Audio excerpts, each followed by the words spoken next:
Yes, holidays बहुत enjoy करा आप लोगों ने? यस। कोई पढ़ाई वढ़ाई करी कि नहीं? बिल्कुल नहीं करी है? मैम करी थी। करी थी, very good, I am happy. आप लोगों ने करी थी तो आई एम वेरी हैप्पी।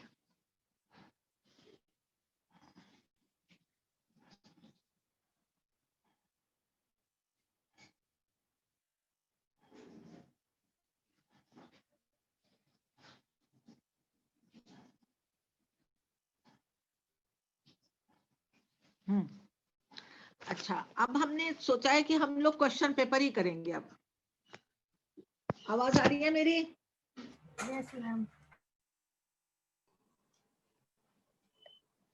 आज बड़ी मुश्किलों से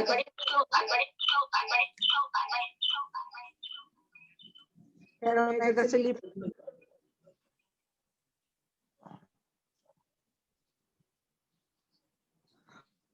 आज बहुत मुश्किलों से कनेक्शन हुआ है। Yes. We have completed entire syllabus of the chemistry. The part of the biology which is left, that I will take when the school will start. क्योंकि in biology we need to draw diagram and we need to explain more things. जबकि chemistry we have completed all 5 chapters. Is there anybody is there जिसको कोई भी problem हो किसी भी chapter में, you can freely ask me. किसी भी चैप्टर में आपको कहीं पर भी कोई क्वेश्चन दिखे, और अब इस समय जो टाइम है आप लोग सारे सैंपल पेपर पिछले साल के या लेटेस्ट क्वेश्चन पेपर या सैंपल पेपर आपको मिलते हैं, तो आप लोग you start doing question answer. आप लोग क्वेश्चन आंसर करना शुरू करिए। तो अभी ये मेरे पास दिल्ली का एक सेट है, आउटसाइड दिल्ली का एक कोई सेट आया है जो मैं उसके बारे में आप लोगों से पूछ रही हूँ। 3 elements X, Y, Z have atomic number 7, 8 and 9. 3 elements हैं जिनका atomic number 7, 8 and 9 है। आप लोग मेरे साथ साथ लिखते जाइए। Switch on your camera, all of you. All of you switch on your camera. Switch on your camera. Switch on your camera, please. Atomic number 7, 8 and 9 है। Arrange them in the decreasing order of their atomic radii. Arrange them in a decreasing order of their atomic radii. ठीक हुआ? जल्दी आ, वहां पे duster होगा वो। 7, 8, 9 है X Y Z का atomic number. X Y Z 7, 8, 9। अब उसने कहा arrange them in the arrange them, कहां गया मेरा question? Arrange them in a decreasing order of their atomic radii. Decreasing order of atomic radii. उनका atomic radii का कैसे डिक्रीज होगा? Which of these three is the most electronegative? इनमें से सबसे ज्यादा इलेक्ट्रोनेगेटिव कौन सा है, क्या है? और तीसरा क्वेश्चन है write the formula of compound form between X and Y and X and Z. जल्दी करके दिखाओ मुझे। X and Y and X and Z, फटाफट करो।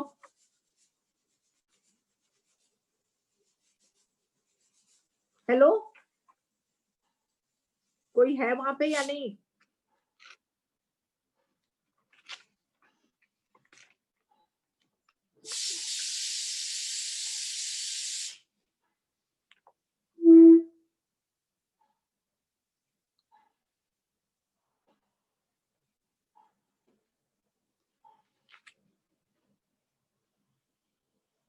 कशिश you are there?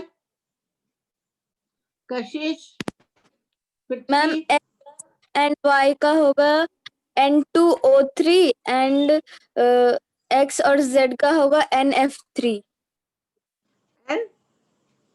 NF3। NS3, ये मैंने तो कभी सुना। NH, यू मीन H या S? क्या बोला आपने?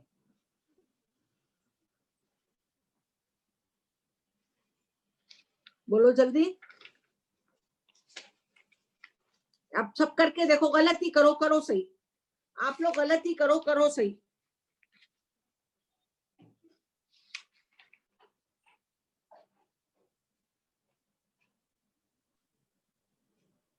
NF3 7, 8, 9 उनका एटॉमिक नंबर है, ठीक है। तो अरेंजमेंट क्या हुआ, 7 का क्या हुआ, 2 and 5, और 8 का क्या हुआ, 2 and 6, एंड 9 का क्या हुआ, 2 and 7। ये हुआ ना अरेंजमेंट। तो अब आप बताओ 2 and 5 में कौन सा एलिमेंट आ सकता है। Arrange this in the decreasing order. Decreasing order क्या होगा बताओ, what will be the decreasing order. Radius का डिक्रीजिंग ऑर्डर कैसे होगा, मतलब पहले बड़ा फिर छोटा डिक्रीज कर रहे हैं ना, इंक्रीजिंग ऑर्डर में छोटे से बड़े पे जाते हैं। क्या होगा डिक्रीजिंग ऑर्डर रेडियाई का, ZYX क्या होगा बेटा। ZYX हाँ ठीक है, ये तो ठीक है आपका ZYX। उसके बाद उनका दूसरा क्वेश्चन क्या है, which of three is most electronegative, ज्यादा इलेक्ट्रोनेगेटिव कौन होगा। Z क्योंकि वो ज्यादा इलेक्ट्रॉन लूज करने की टेंडेंसी रखता है।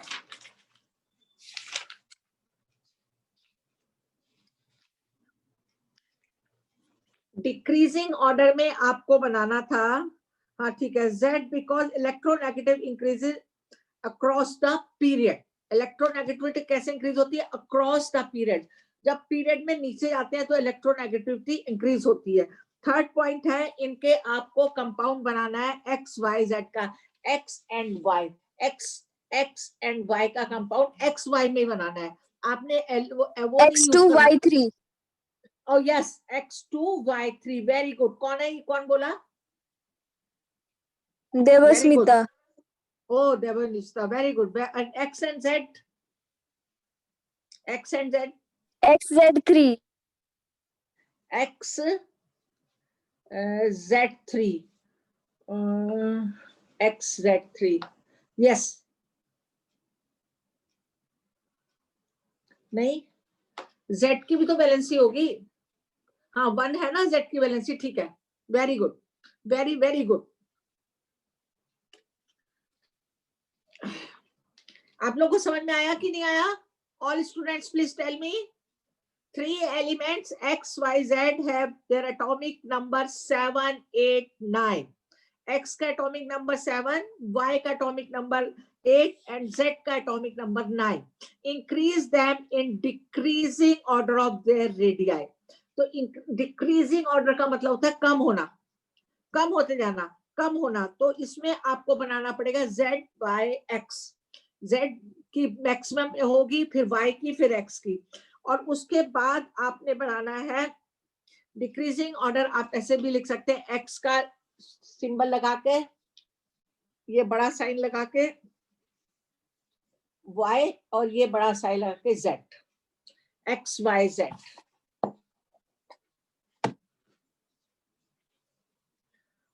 ठीक है, एक्स वाई जेड आप ऐसे भी लिख सकते हैं।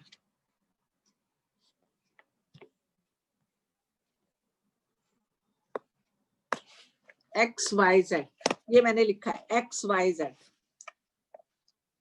अब आपको उन्होंने पूछा है कि इसमें मैक्सिमम इलेक्ट्रोनेगेटिव कौन सा है, Which one is the maximum electronegative? Electronegative वो होता है जो अपने इलेक्ट्रॉन्स लूज करने की टेंडेंसी लगता है। इलेक्ट्रोनेगेटिव वो है जो अपने इलेक्ट्रॉन ज्यादा लूज करने की टेंडेंसी, तो ज्यादा इसमें इलेक्ट्रोनेगेटिव होगा जिसका एटॉमिक नंबर 9 होगा। वो एटॉमिक नंबर 9 किसका, Z का। तो atomic Z will be the most electronegative element. और फिर आप लोग एक्स वाई जेड से आपने एलिमेंट के नाम नहीं ढूंढने हैं। पहली बात तो आप ये देख लो, एक्स और वाई को उन्होंने रिएक्ट करने को बताया, तो एक्स और वाई को जब आप रिएक्ट कर रहे हैं तो आप देखिए एक्स की वैलेंसी कितनी है। एक्स का अरेंजमेंट है 2 and 5, तो एक्स की वैलेंसी हो गई 3, वाई की वैलेंसी है 2। तो एक्स और वाई को आपने जब रिएक्ट करा तो X2Y3, समझ में आया, X2Y3। देखिए ये 2 और 5 है, एक्स है ये 2 और 5, ये देखो एक्स है ये 2 और 5, वाई ये है और जेड ये है। तो X की एटॉमिक अरेंजमेंट है 2 and 5. तो जब 5 it is a more than 4, तो ये 8 में से -5 करेंगे, वैलेंसी इसकी 3 होगी. Y2 and Z वैलेंसी इसकी 2 है. Y2 and 7 it has got 2 and 7 it has got valency 1. अब आपको उन्होंने क्या X और Y को कंबाइन करना है. X has got 3 valency, Y has got 2 valency. X2 Y3 और Y X और Z को कंबाइन करना है, तो XZ3, क्योंकि Y की Z की वैलेंसी 1 है, तो ये होगा XZ3. ये इस तरीके से आपको समझना है और इस तरीके से आपको पढ़ाई करनी है. क्वेश्चन जो है वो नहीं आएंगे जो बुक के पीछे दिए हुए हैं. क्वेश्चन वो आते हैं जो कि इस तरीके के बने हुए होते हैं. आप लोग इस बात का बहुत ध्यान रखिए.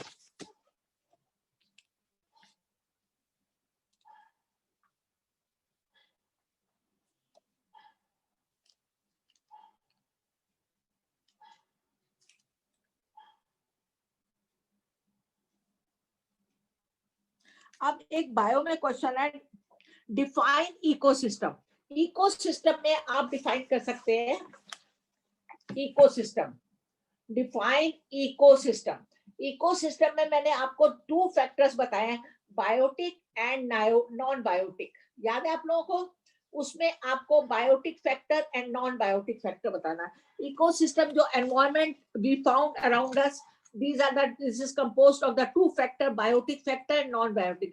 Biotic factor all living things, जैसे flower, plants, human being, birds, all these things, animals, all. Non-biotic factor में आता है sunlight, water, soil. Sunlight, water and soil, these are combinedly called ecosystem.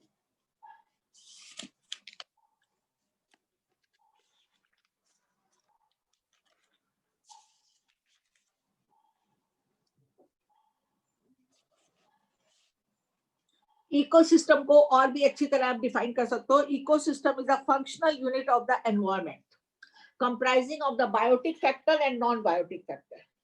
ये एक इकोसिस्टम जो है एनवायरनमेंट है, और वो एनवायरनमेंट जिसमें फंक्शनल यूनिट हो रहा है. The functional unit of environment, it is composed of the biotic factor and non biotic factor. The next question is, मैंने पिछली बार भी पूछा था, can anybody answer me the why the in the food chain of the, why the first trophic level of the food chain, autotrophs are at the first trophic level of the food chain. Give reason. Autotrophs are at the first level of the food chain. Why? कौन दे सकता है इसका answer? मुझे दो. Because they make their own food. Oh, very good. They are producer and they can make their own food. They do Because not they depend. fix in solar energy. Very, very good answer. Very, very good. They produce their own food.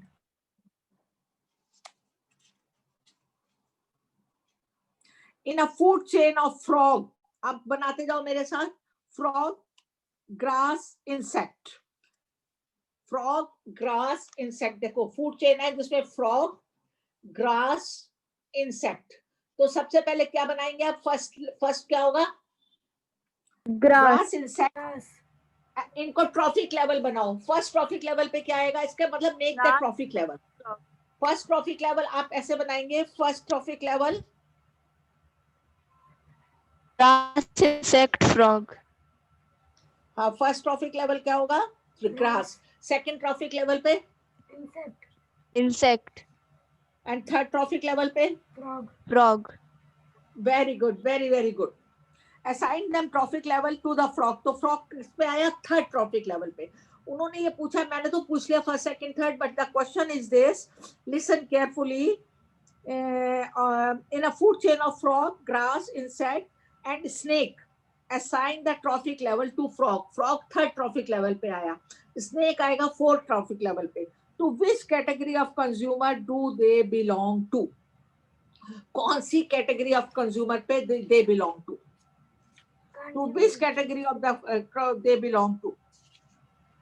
The first trophic level in the food chain is always producer plants, because they have the ability to trap the solar energy with the help of chlorophyll.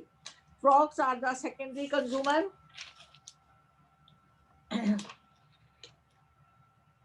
Secondary consumer पे कौन आता है? Frog, क्योंकि insect को उन्होंने उस पे ही डाल दिया है फ्रॉग के साथ, कि इंसेक्ट जो है फ्रॉग के उसके ऊपर ही पल रहा है, ग्रास के ऊपर, और वहीं पे वो फ्रॉग आ जाता है।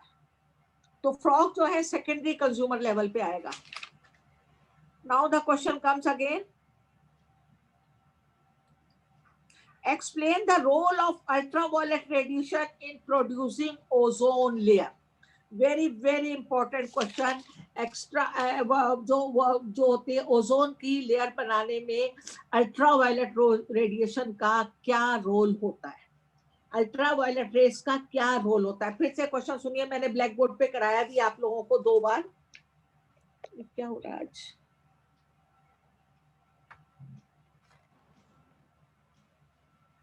हाँ, अल्ट्रावायलेट रेस का क्या रोल होता है in formation the ozone layer. तो अब आपको ये पता है ओजोन लेयर जो है The वो ये है। ultraviolet radiation split oxygen Very good. molecules. And the ultraviolet rays split the molecules of the ozone. O3 को आप यहाँ पे लिखेंगे, ultraviolet rays split the molecules of the ozone into oxygen molecule plus oxygen atom. You will say this is the oxygen molecule and this is the oxygen atom. And this oxygen atom again combine with the oxygen molecule and form the ozone layer. तो ozone layer की formation में ultraviolet rays play very important role, very important role इनका होता है। Ultraviolet rays का बहुत important role होता है। तो वो ओजोन मॉलिक्यूल को ब्रेक कर देते हैं, ओजोन मॉलिक्यूल को ब्रेक करते हैं ऑक्सीजन मॉलिक्यूल में एंड ऑक्सीजन एटम में, और फिर oxygen atom again it react with the oxygen molecule to form the ozone layer. So ozone layer is formation takes place. Ozone layer. Now we come to the question. Mention the reaction. Why the excessive use of chlorofluorocarbon is a cause of concern. Chlorofluorocarbon, CFCS. ये हमने 8th में भी पढ़ा है chlorofluorocarbon, याद है किसी को? CFCS. ये क्यों एक कंसर्न का, ये क्यों कंसर्न का कॉज बन गया है, ये कोई बताएगा? क्योंकि ये ओजोन लेयर को डैमेज करता है। हाँ, डिप्लीट करता है, इट इज डिप्लीटिंग। और ये कहाँ, जब रेफ्रिजरेटर बनते हैं, जब वेल्डिंग होती है रेफ्रिजरेटर या ये एयर कंडीशनर बनते हैं, इनमें ये जब हाँ उधर से रिलीज होते हैं। इसलिए अब न्यू पॉलिसी, न्यू मेथड ऐसा हुआ है कि अल्ट्रावायलेट रेस और ये आपका क्या नाम, सॉरी, ये क्लोरोफ्लोरोकार्बन ना रिलीज हो, ऐसे रेफ्रिजरेटर गवर्नमेंट ने परमिट करे और ऐसे एसी बनने को कहा है, जिसमें because this is the cause of great concern, it is depleting the ozone layer. Very good answer.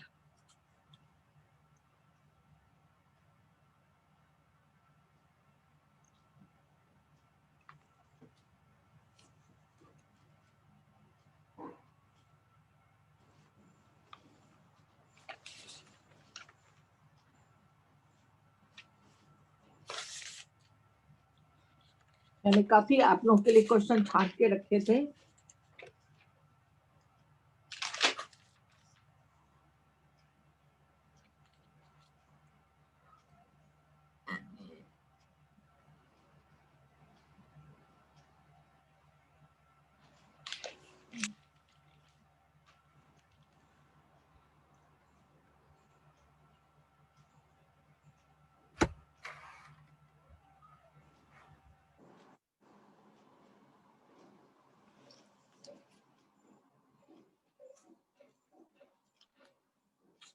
A metal M is stored under kerosene. Keep it carefully.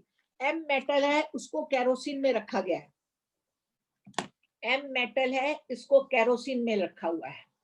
A metal M is stored in kerosene. It vigorously catches fire.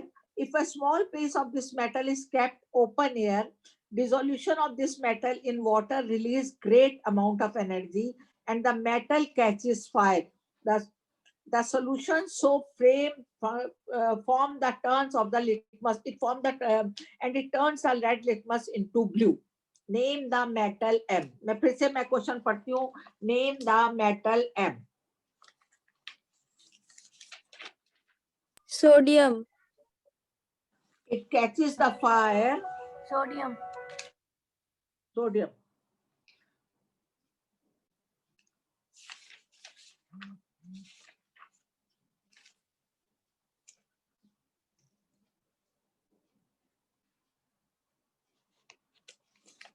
अच्छा, इसका अगला question क्या है ये?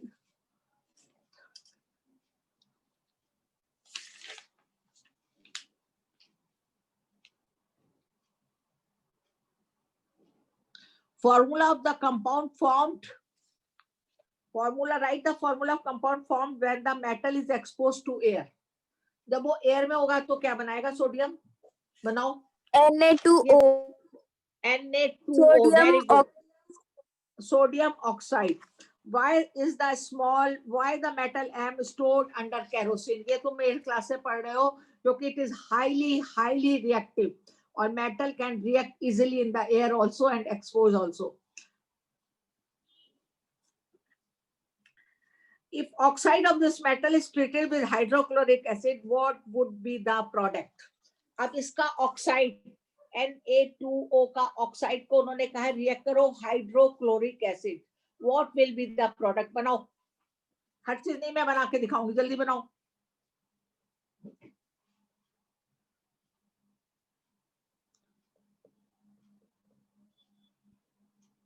Sodium इसका oxide अगर hydrochloric acid से react करता है तो क्या बनेगा?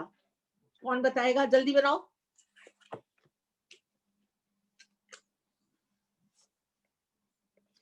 सोडियम हाइड्रोक्साइड बहुत ही इजी है। कितनी बार हमने ये रिएक्शन लिखी है? How many times we have written this reaction? 2NaCl plus H2O. NaCl बाद में बैलेंस करते हैं प्लस H2O। अब यहाँ पे देख लो H2O है तो हमें यहाँ पे 2 देना पड़ा और 2 NaCl करना पड़ा क्योंकि Na2 है। H2O तो क्या बना? It will make salt and water. You will write down the when the Na2O is react up, you will write down the chemistry chemical equation whether it is asked or not. सिर्फ उन्होंने ये कहा what happened when the oxide of the metal react with the hydrochloric acid. You will write the chemical equation and you will write the when Na2 react with the hydrochloric acid, it will form salt and water. NaCl and water. Now the next question. Write the balanced equation for reaction of M with the air. M की air के साथ हमने reaction कर दी है, वो यही है Na plus O2 Na2O. Na plus O2 Na2O. नहीं, यहाँ पे 4 करना पड़ेगा आपको। हाँ 4 और यहाँ पे 2 करना पड़ेगा तभी O2 होगा ना। ये देखिए ये 4Na plus O2 2Na2O, ये आपने एयर से रिएक्शन करी है। बाकी बच्चे नहीं रिस्पॉन्ड कर रहे हैं, only one child is responding. Reaction of M with the water, this is a very important reaction. Sodium की अगर M तो सोडियम है विद द वाटर, तो मैंने क्या बताया था आपको? Whenever the metal reacts with the water what they form, कौन बताएगा? Which group they form? Metal oxide plus hydrogen. Metal oxide नहीं, वाटर से जब भी रिएक्शन होती है क्या बनता है? हाइड्रोक्साइड बनता है। वाटर जब भी रिएक्टेंट में आता है प्रोडक्ट में, यू विल गेट हाइड्रोक्साइड। तो मैंने Na plus H2O, it will form NaOH plus H2, sodium hydroxide plus water. तो अब आप इसको बैलेंस कर लीजिए।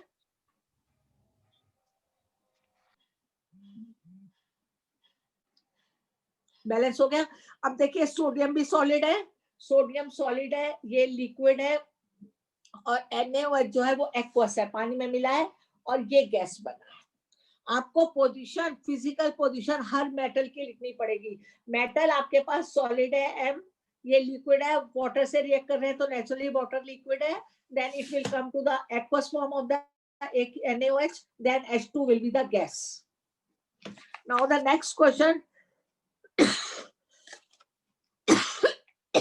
मेटल ऑक्साइड की, पहले तो उन्होंने मेटल की रिएक्शन कराई थी आपसे, वो मेटल ऑक्साइड की हमने कर दी, HCl से रिएक्शन हमने कर दी, मेटल ऑक्साइड की हमने HCl से रिएक्शन कर दी। अब now the next question comes, be alert all of you please. कितने बच्चे बैठे हैं, कोई जवाब ही नहीं दे रहा है? Why don't you answer my questions? How many children are there? Please tell me your name. Tell me your name. Debasmita. And second child. कोई नहीं बैठा कशिश। देवस्मिता के अलावा.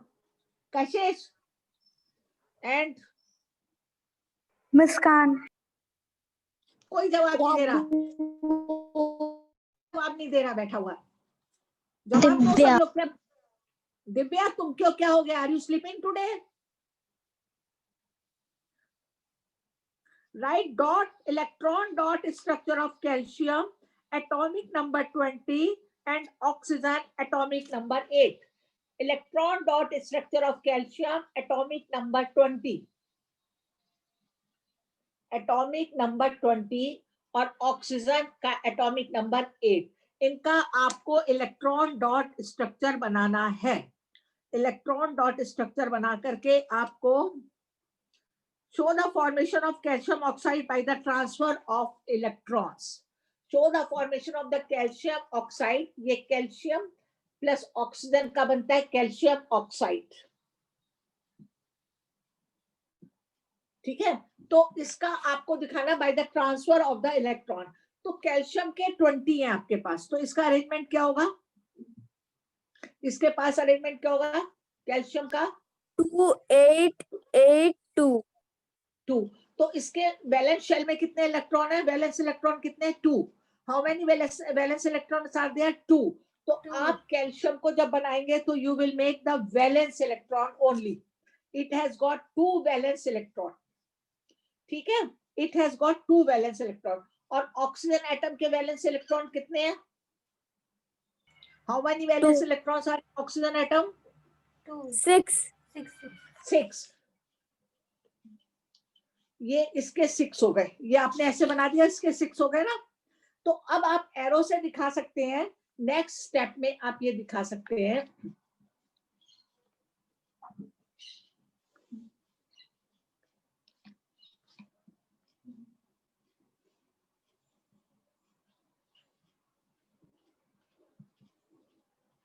यहाँ पे इसके 2 इलेक्ट्रॉन हो गए और कैल्शियम जो है 2 पॉजिटिव हो गया. इसकी वैलेंसी 2 हो गई ना, तो कैल्शियम 2 पॉजिटिव हो गया क्योंकि इसने 2 इलेक्ट्रॉन अपने दे दिए इसको और इसने ले लिए, ये नेगेटिव हो गया. समझ में आया? क्लियर? आपको ऐसे बनाना है calcium oxide for the transfer of the electron. आप फिर से देख लो एक बार आप ध्यान से फिर देख लो. कैल्शियम का एटॉमिक नंबर 20 है. The arrangement will be 2 8 8 2. तो 2 will be the valence electron. यहाँ पर वैलेंस इलेक्ट्रॉन क्या है? 2. एंड ऑक्सीजन का एटॉमिक नंबर 6 है. तो it tends to get 2 electrons to get the stable arrangement. ये 2 इलेक्ट्रॉन्स ले लेगा और स्टेबल अरेंजमेंट करेगा. कैल्शियम अपने 2 इलेक्ट्रॉन्स इसको दे दिया और ये जब इसने अपने 2 इलेक्ट्रॉन दे दिए तो ये पॉजिटिव हो गया और इसने 2 इलेक्ट्रॉन ले लिए तो ये नेगेटिव हो गया. It has become ionic compound. List 4 important characteristic of this compound. इस कंपाउंड के आपको 4 इंपॉर्टेंट कैरेक्टरिस्टिक्स लिखने हैं. You have to write 4. तो 4 इंपॉर्टेंट कैरेक्टरिस्टिक लिखने में आप वही लिखेंगे जो आयनिक कंपाउंड के कैरेक्टर होता है. अब इसका नाम क्या है पहले कौन बताएगा? CaO का नाम क्या है? Calcium Calcium oxide. oxide. And common name क्या है? What is the common name? Quicklime. Calcium oxide का कॉमन नेम है क्विकलाइन. क्विकलाइन. क्विकलाइन. अब आप ये देखिए, इसके उन्होंने आपको कहा है 4 कैरेक्टर आपको बताने हैं क्विकलाइन के बारे में. क्विकलाइन के बारे में आपको 4 कैरेक्टर बताने हैं. अब आप इसको कैसे बता सकते हैं? पहले तो आप ये बताते थे स्टेबल कंपाउंड है विद हाई इसका टेम्परेचर होता है. It stands very high temperature. दूसरी बात ये है जब वाटर इसमें डालते हैं, when we react it with the water it forms calcium hydroxide and highly exothermic reaction, then it produces lots of heat. 2 point तो आपके ये हो गए. पहला पॉइंट ये है कि ये एक स्टेबल कंपाउंड है with high temperature. Stable compound with high temperature. दूसरा, when calcium oxide reacts with water it forms calcium hydroxide. It forms calcium hydroxide and it's a highly exothermic reaction. ये बहुत ज़्यादा हीट प्रोड्यूस करता है. तीसरा point ये है जो कैल्शियम ऑक्साइड है, when it reacts with the sulfuric acid, acid से जब ये रिएक्ट करता है H2SO4, it forms calcium sulfate and H2O. Calcium sulfate and H2O. इसके चारों क्वालिटीज हो गई. पहली क्वालिटी ये है कि ये सॉलिड व्हाइट कलर का सॉलिड होता है, हाई मेल्टिंग पॉइंट, क्योंकि सारे all ionic compounds have the high melting point. All ionic compounds